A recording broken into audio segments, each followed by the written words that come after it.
having a snow fence up is like having another plow at your shop because it does the work for you.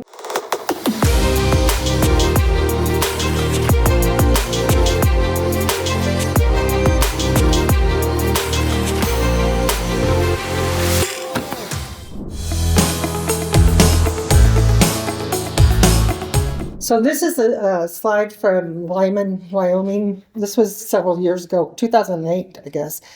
And on this road, we've got, it took them like 9 hours plowing through 8-foot drifts. And that's a state game and fish vehicle who luckily had snow machines with them. But where you see the blue arrow up there and the people standing is where we had snow fence. And so it took them 8 hours to get to this point, 8 9-foot drifts. And you can see now we've got everyone standing where the snow fence is. And that's the impact that a snow fence can have on your roadway and with protection.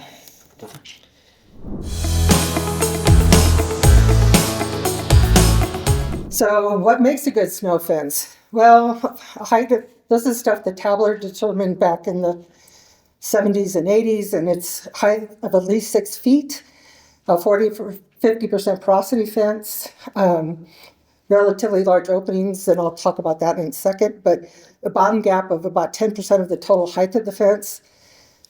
He found horizontal rails were best, even though we're putting up a lot of vertical slat fence, and it needs to be durable. So long and tall fences. The longer your fence is, the taller your fence is, the more snow you're going to hold. And you want the long fence because you have end effect on either side of the fence. So if your fence is 10 foot tall, just to make it math easy, 120 feet on either end of that fence will be affected by end effect. And that lessens the amount of snow you have. You need to, have a good location for it, or you know if you have blowing and drifting issues. And so to find all this stuff out, you do a site investigation, kind of look to see what you have, what room you have, where can you store the snow, and then you go into the design of the fence, you go into the build of the fence, and then the even more critical part is you maintain the fence. Vegetation. So a lot of you have trees, and trees can be your friend. They can also be your worst enemy, depending on where they are in relationship to your road, and the wind direction and the amount of snow. Corn rows are another option. You can work with the people growing the corn. It's very cost effective, and the bulk of the labor is on the landowner, not on you, and there's no maintenance. So that's great. They have signage along that whole highway. You can see why they left the corn. They're not getting rich off this. So they are definitely doing something good for the public. Hay bales can be a blessing and a curse depending on who puts them where. So if you know that a rancher is going to store hay bales, ask them to store them on the side of the fence that can help block the drifts.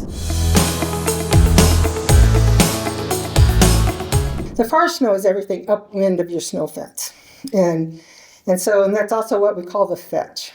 And so the fetch size is determined by whether you have trees, whether you have ponds, whether you have terrain features or vegetation features that can help hold that snow. You're not going to be able to hold back a whole section of cultivated land with a 4-foot lath fence. So it'll work until it doesn't.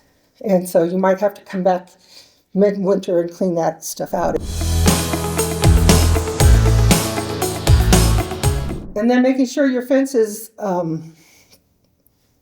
perpendicular to the prevailing wind. So knowing your wind direction is critical, and making sure your fence is perpendicular to that wind is important. And this is the reason why. And then gaps in your fences.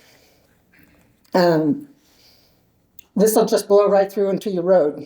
And you're going to fight one icy spot all winter long.